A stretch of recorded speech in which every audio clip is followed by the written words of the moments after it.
Lanjut kitab Nasaihud Diniyah halaman 62.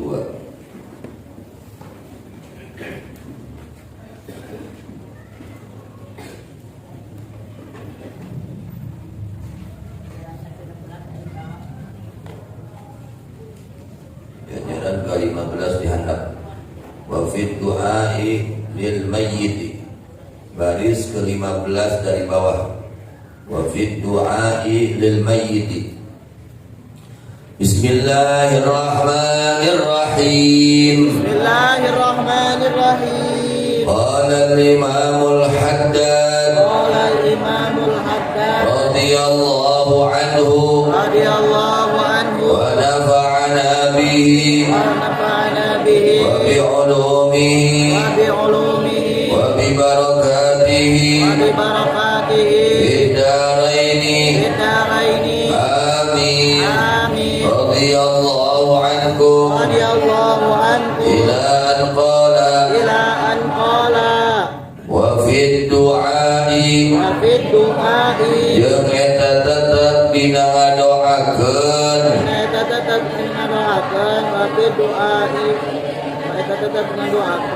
lil mayyiti pikeun mayyit wa fil istighfari jeung dina mangmentakeun hampura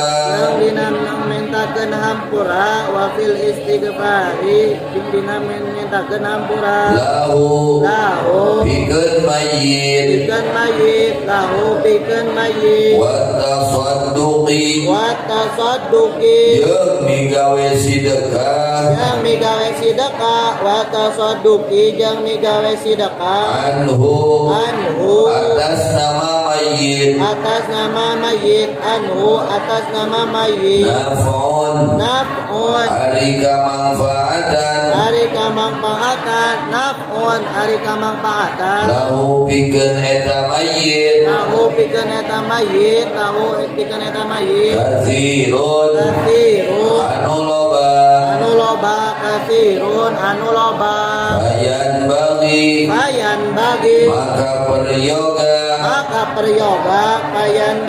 maka peryoga lil insani kamanusa naon alla yaghfula depoho eta insan naon alla yaghfula depoho eta insan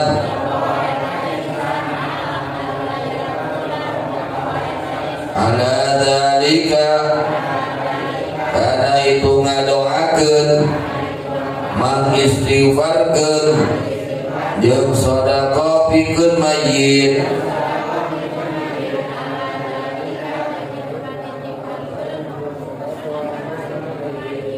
fi haqqi walidayhi dina hak indung bapana eta insan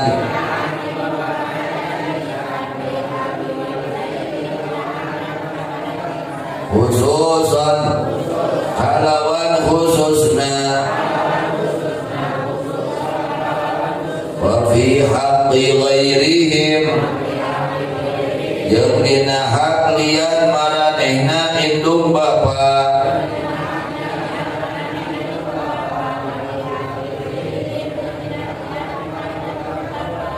minal aqaribi isa pirang-pirang baraya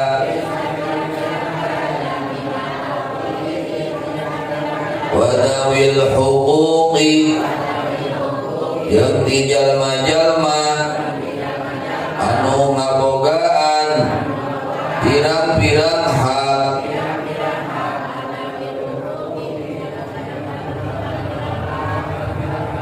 alaihi kaeta insan wal muslimina yang di jalma-jalma muslim umuman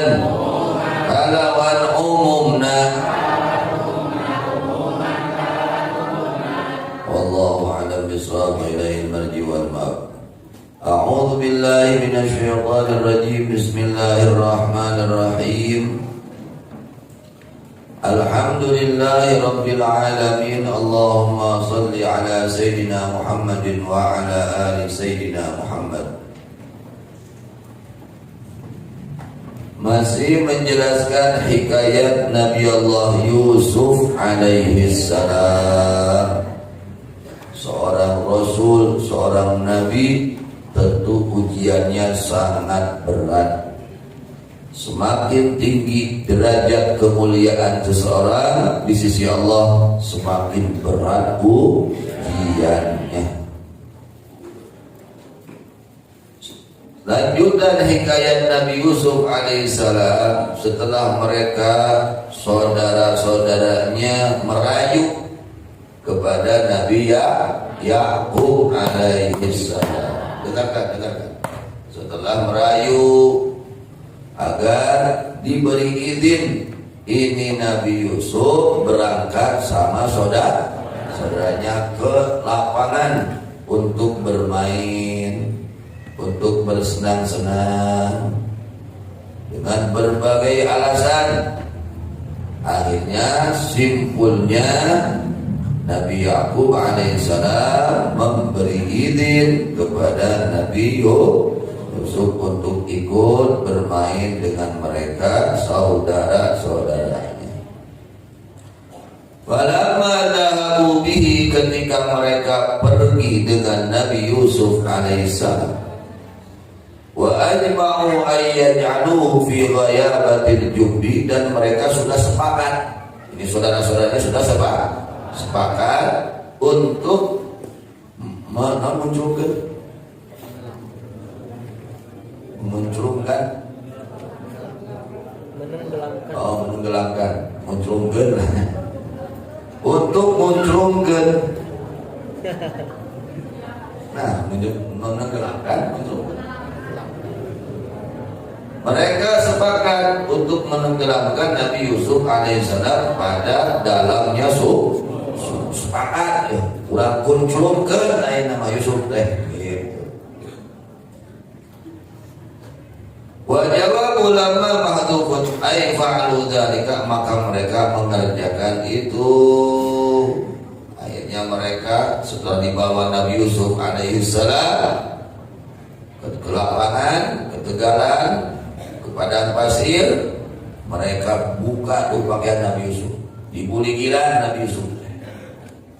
Sudah dibuka, sebelumnya dilepaskan pakaiannya, gomisnya, dipukul dulu Nabi Yusuf. Waduh, dianiaya, digebukan, kusaranya, kedulur-dulurna, anu sabapa teh, digebukan Nabi Yusuf alaihissalam. Allah, masya Allahnya, tuh ujian Nabi teh, ujian Rasul teh. Orang ayat ngagebukan, oh alhamdulillah, bari lain Rasul, bari lain Nabi, barisan soleh, alhamdulillah. No, dia bagaimana ini ujian Nabi, ujian Rasul, dipukuli, dianiaya, dihinakan, bahkan hampir-hampir ingin akan dibunuh. Nabi Yusuf alaihissalam saking marah, akhirnya ini Nabi Yusuf ya dimasukkan ke dalam sumur. Makan ke dalam mana? Kamar, sumur teh. Ember, kenal, keretan gitu. Sudah sampai tengah itu Nabi Yusuf, maka itu dia dilepas. Marah, dibubut gitu. Ember nanti dilepaskan, kuku dulu marah dibubut kan. Awan apa di tanah heula diulur, sudah di tengah-tengah dalamnya itu sumur, lalu dilepaskan supaya jatuh itu Nabi Yusuf ke air tersebut agar mati. Tujuannya agar mati. Begitu dilepaskan, jatuh Nabi Yusuf ke dalam air. Kemudian Nabi Yusuf awa ila sahratin, nyalingker ya, nyalingker di Indonesia, nyalingker karena batu. Akhirnya beliau berlindung atau karena batu. Intinya ayah Kemudian saudara-saudaranya ini berteriak dari atas, berteriak ngageruan Yusuf gitu mun bahasa urang, Yusuf mun bahasa urang. Yang tujuan mereka mudah-mudahan udah mati, nggak jawab gitu. Tujuan mereka itu memanggil itu mudah-mudahan dia itu mati gitu tujuannya. Nabi Yusuf alaihissalam lalu beliau menjawab atas panggilan mereka.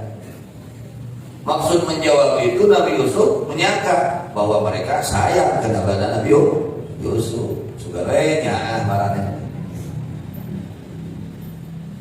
Sudah dijawab, akhirnya mereka tambah marah. Ternyata masih hidup. Can mangut gitu. Akhirnya mereka bermaksud untuk mengambil batu besar untuk dilemparkan ke dalam sumur. Akhirnya dilarang oleh saudaranya yang bernama Yahuda. Itu saudara yang paling besar. Ulah, tujuannya kayak orang sepakat lagi kunculungkan ukur. Ulah di baledog eta, ulah di jangan dilem dengan batu. Nah itu hikayatnya Nabi Yusuf alaihissalam. Antara perginya Nabi Yusuf dan sampai bertemunya dengan orang tuanya selama 40 tahun. Temenakin orang kali. Nabi Yakub berpisah dengan Nabi Yusuf selama 40 tahun. Waduh, makanya kanya murang kali kanya akan itu 40 tahun tidak ketemu. Sebagian riwayat mengatakan 80 tahun. Bukan 40 tahun, sebagiannya mengatakan 80. Aduh, sedih Nabi Yusuf, Nabi Yakub ya, ditinggalkan oleh Nabi Yusuf. Bahkan lam tajiffa fiha ainu Yakub. Ini matanya tidak kering-kering. Lucu. Ingatkan Nabi Yusuf. Masya Allah, itu orang tua ya luar biasa. Karena ini anaknya anak yang luar biasa, anak yang sangat mulia. Sehingga dipika sono kurama. Ayo orang dipika sono itu kurama orang. Ada bagian bayar atau bagian gitu. Untuk pagi saya namanya bisa gitu. Nabi Yusuf itu orang mulia, orang terhormat, ya, sehingga dirindukan oleh orang tuanya. Selama 80 tahun ini air mata tidak kering, terus kecerat Nabi Yakub alaihissalam selama 80 luar biasa. Kemudian setelah mereka ya memegang Nabi Yusuf, lalu menyakiti, lalu memukul, bahkan hampir membunuh, Nabi Yusuf memohon pertolongan kepada mereka. Menjerit Nabi Yusuf, minta tolong. Kata Yahuda, kalian ini bukannya sudah ada perjanjian denganku akan tidak membunuh Yusuf? Kan mereka hampir membunuh. Sebelum dilemparkan ke dalam sumur, hampir Nabi Yusuf akan dibunuh oleh saudara-saudaranya tersebut. Nah, saudara yang paling besar Yahuda melarang. Jangan, kan kita ini sepakat untuk melemparkan Yusuf ke dalam sumur, bukan untuk membunuh. Akhirnya tidak jadi dibunuh. Akhirnya dilemparkan ke dalam sumur. Kemudian ketika Nabi Yusuf alaihissalam dilemparkan ke dalam sumur, Nabi Yusuf bergantung kepada pinggirnya ke sumur. Tujuan mereka melepaskan gamisnya untuk dibaluri,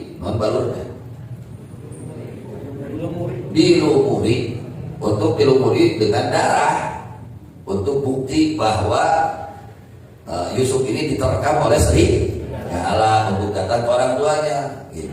Maksudnya itu. Maka berkata Nabi Yusuf alaihissalam, wahai saudara-saudaraku, kembalikan kepada gamisku untuk aku tutupi diriku. Maka berkata mereka kepada Nabi Yusuf alaihissalam, panggil oleh kamu 11 itu 11 bintang, matahari dan bulan, agar mereka memberikan pakaian kepadamu dan menenangkanmu. Diriwayatkan sesungguhnya Nabi Ibrahim alaihissalam ketika beliau akan dilemparkan ke dalam api, maka Nabi Ibrahim juga sama nasibnya seperti Nabi Yusuf. Ya, dilepas pakaian beliau, dibuligiran, memeh dialungkeun karena ai Nabi Yusuf mah dialungkeun ke mana? Sumur. Ai Nabi Ibrahim, ai urang. Alhamdulillah ya, selamat. Mudah-mudahan jadi akhirat tadi dialungkeun ka sawarga. Bukan neraka. Ya, dialungkeun ka sawarga. Ulah kana itu nya, mudah-mudahan sadayana dialungkeun ka sawarga ka akhirat. Amin. Nah, ini Nabi Ibrahim alaihissalam ketika sebelum beliau dilemparkan ke dalam api, itu dilepas pakaiannya. Ya. Yurida Aziabi, beliau dilepaskan pakaiannya. Akhirnya datang malaikat Jibril alaihissalam membawa gamis dari sutra surga. Datang malaikat Jibril, lalu diberikan kepada Nabi Allah Ibrahim membawa pakaian dari sutra surga. Lalu dipakaikan kepada Nabi Ibrahim. Setelah Nabi Ibrahim meninggal, itu pakaian surga diberikan kepada Nabi Ishak. Setelah Nabi Ishak meninggal, diberikan itu pakaian kepada Nabi Yakub. Ya, setelah Nabi Yakub meninggal, diberikan kepada Nabi Yusuf. Nah, itu pakaian dari surga, pakaian sutra.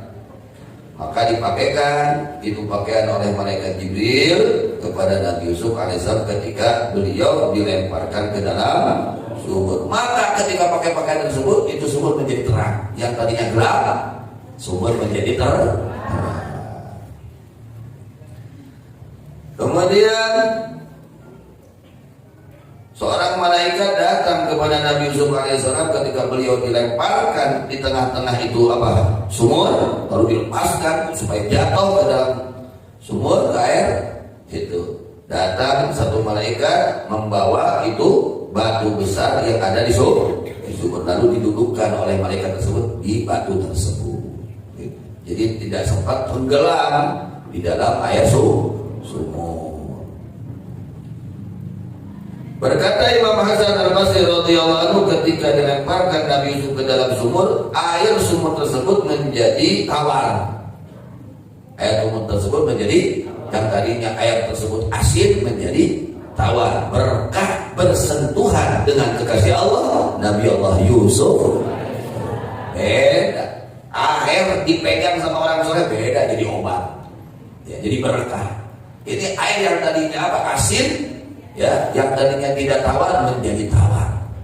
Ketika Nabi Allah Yusuf alaihissalam beliau dilemparkan ke dalam sumur, maka menjadi tawar air itu sumur. Akhirnya beliau minum dari situ, dari air sumur. Berapa hari ada di sumurnya? Kata ulama, beliau ada di sumur selama 3 hari. Dilupoe di sumur. Allah, Masya Allah, ujian Nabi Allah Yusuf alaihissalam. Ya luar biasa. Kemudian malaikat Jibril datang kepada Nabi Yusuf alaihissalam. Beliau menghibur Nabi Yusuf. Kalau ketika datang waktu sore, Nabi Allah Jibril berangkat. Ya, kata Nabi Yusuf, wahai Jibril, sungguhnya engkau jika engkau keluar, aku merasa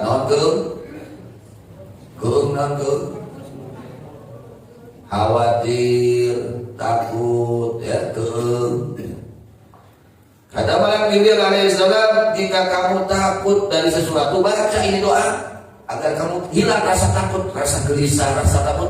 Baca ini doa dari malaikat Jibril alaihissalam kepada siapa? Untuk siapa? Nabi Yusuf.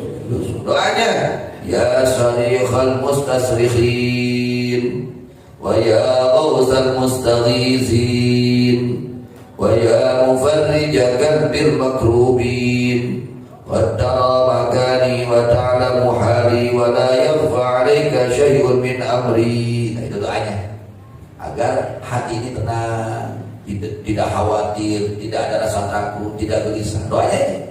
Sok gelisah.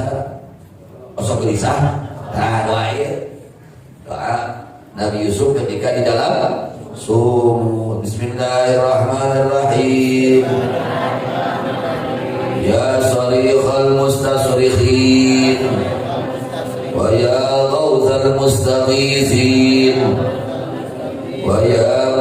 mufarrija karbil makrubin qad tara makani wa ta'lamu hali wa la yakhfa 'alaika syai'un min amri ya sharikhal mustasrikhin wa ya ghawsal mustaghisin wa ya mufarrija karbil makrubin qad tara makani wa ta'lamu hali wa la yakhfa 'alaika syai'un min amri ya sharikhal mustasrikhin wa ya ghawsal mustaghisin wa ya mufarrija karbil makrubin qad tara makani wa ta'lamu hali wa la yakhfa 'alaika syai'un min amri. Ketika Nabi Yusuf membaca doa ini doa dari malaikat Jibril alaihissalam kepada Nabi Yusuf diperintahkan membaca doa tersebut, maka Nabi Yusuf merasa tenang, ya, hatinya gembira, hilang rasa gelisah, rasa khawatir, rasa takut ini hilang semua dengan berkah doa.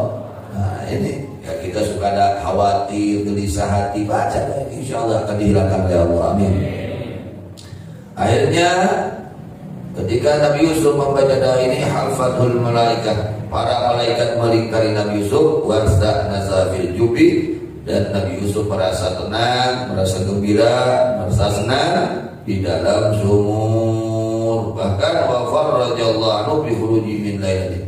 Saat itu membaca, malamnya dikeluarkan dari sumur. Ketika kita ada kesulitan, kebingungan, kebimbangan, insya Allah akan dicabut oleh Allah Subhanahu wa taala berkah doa ini. Gitu. Kemudian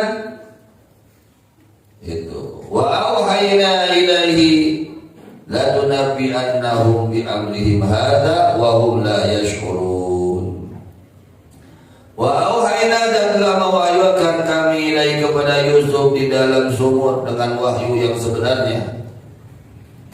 Saat itu Nabi Yusuf alaihissalam ketika mendapatkan wahyu di dalam sumur, umur 17 tahun, bahkan kurang dari 17, 15 tahun atau 12 tahun atau 7 tahun. Jadi ketika beliau dilemparkan ke dalam sumur itu, umurnya 17 tahun atau kurang. Jadi riwayat berbeda pendapat, ada yang mengatakan 15 tahun, ada yang mengatakan 12 tahun, ada yang mengatakan 7 tahun dialungkan ke sumur.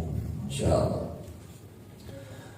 Lalu Nabi An-Nahum, Allah memberi wahyu kepada Nabi Yusuf alaihissalam untuk menenangkan hati Nabi Yusuf, untuk menenangkan hati Nabi Yusuf alaihissalam. Kata Allah, lalu Nabi An-Nahum, sungguh engkau akan memberitahu kepada mereka setelah hari ini akan urusan kerjaan mereka yang mereka kerjakan.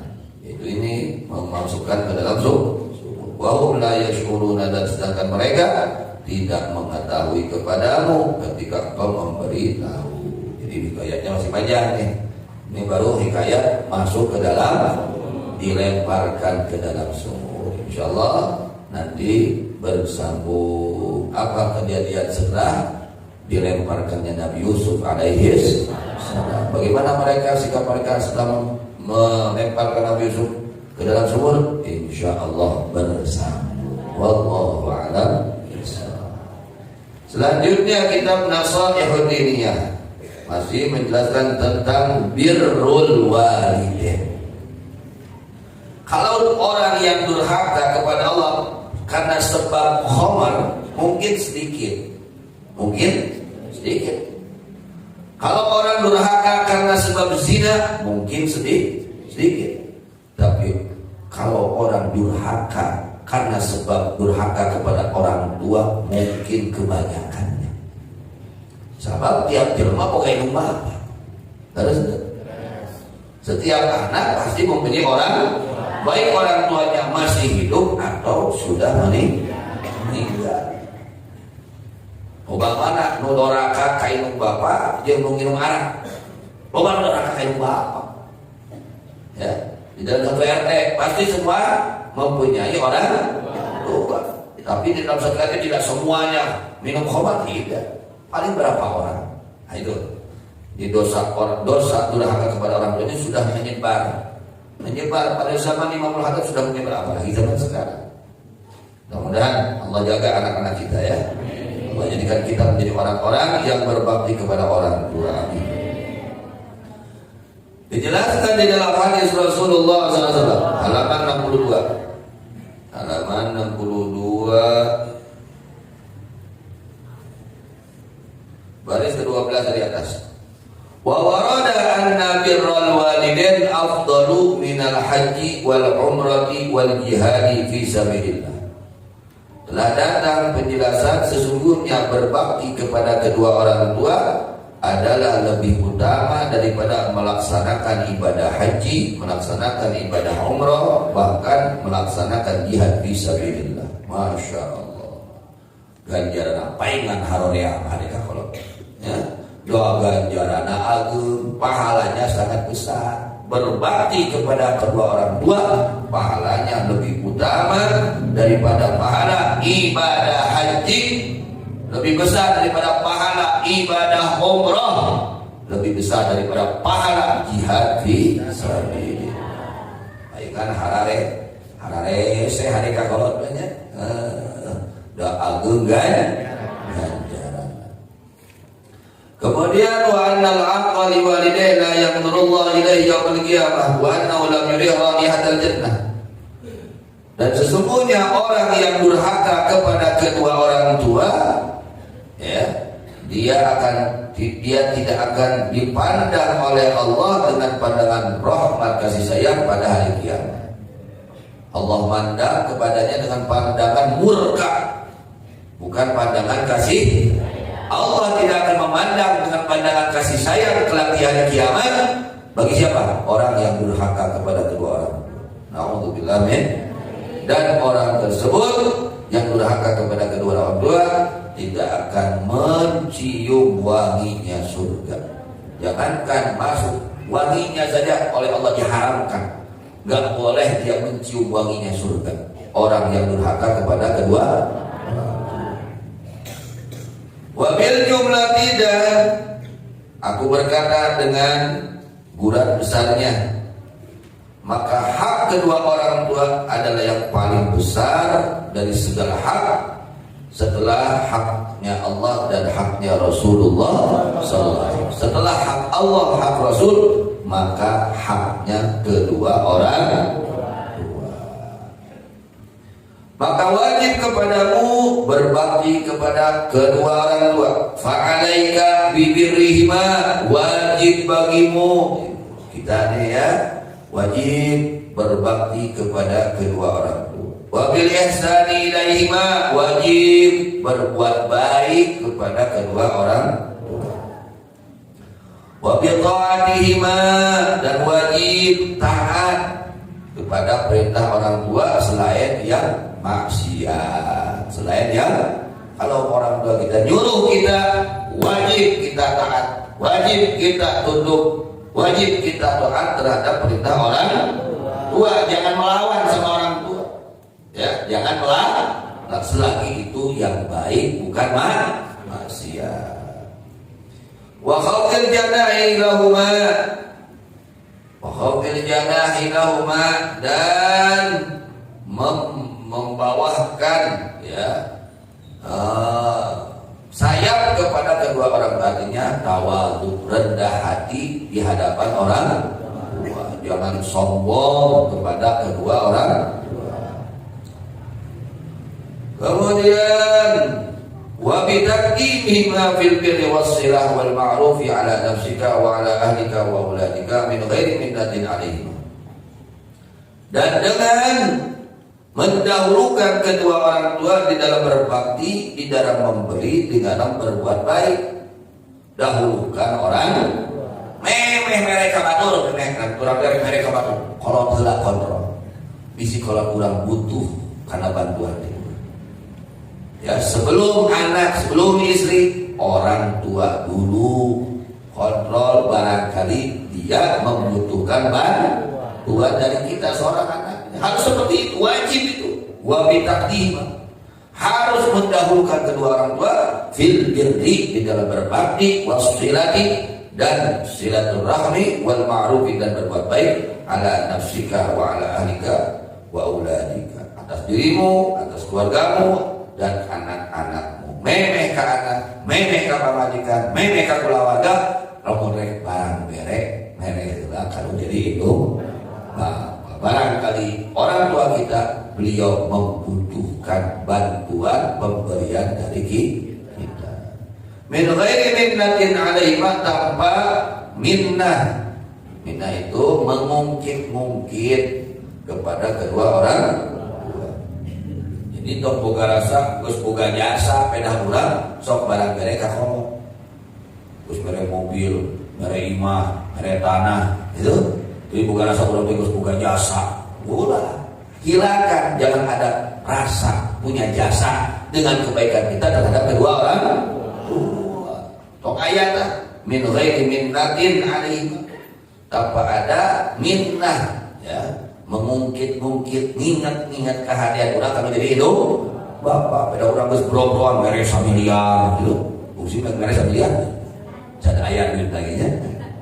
Oh, mere tanah 1 hektar, mere itu aja. Ya, masih kena letik ya. Oh, bangun mobil kalau letik. Panggil ke imah letik gitu. Jangan ada minnah, jangan ada mengingat-ingat, mengungkit-ungkit kebaikan kepada kedua orang.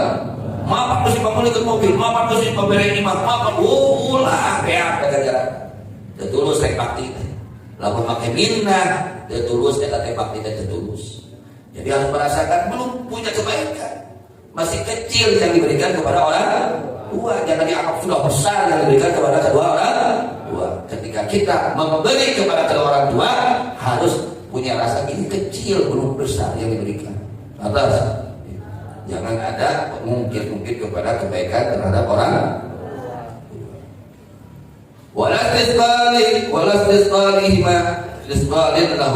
Dan tidak dibarengi dengan merasa berat kepada kedua orang tua, berhubungan mereka kalau tetong pakai ayat terpaksa, ya, hati bunga gembira, mau bisa memberi membantu orang tua, harusnya seperti itu, bukan dibarengi dengan keterpaksaan, jangan. Wa qudda hajatahu ma ilaika wa naqta rabbatahu ma fi birika wa khidmatika yawma min a'zami ma manallahu bi 'alaika wa wafaqaka lahu. Dan anggaplah, jadikanlah, ya, hitunglah bahwa akan kebutuhan kedua orang tuamu kepadamu dan menginginkannya orang tua kedua orang tuamu di dalam berbaktinya kamu dan khidmatnya kamu kepada kedua orang tua, kamu harus menganggap itu adalah nikmat, anugerah yang paling besar yang Allah berikan kepada kamu. Orang bisa berbakti orang kepada orang itu anugerah besar. Ya, orang bisa berbakti kepada kedua orang tua itu anugerah yang paling besar yang Allah berikan kepada orang tersebut. Mulai dianggap sepele, anugerah pemberian yang sangat berharga dari Allah. Ya, kalau orang bisa berbakti kepada kedua orang, jangan dianggap sepele, itu anugerah yang paling besar. Alaika wafaqal lahu, dan telah memberi taufik Allah kepadamu lahu untuk berbakti kepada orang. Di antaranya anugerah yang paling besar yang Allah berikan kepada kita ketika kita bisa berbakti kepada kedua orang. Mudah-mudahan Allah jadikan kita semua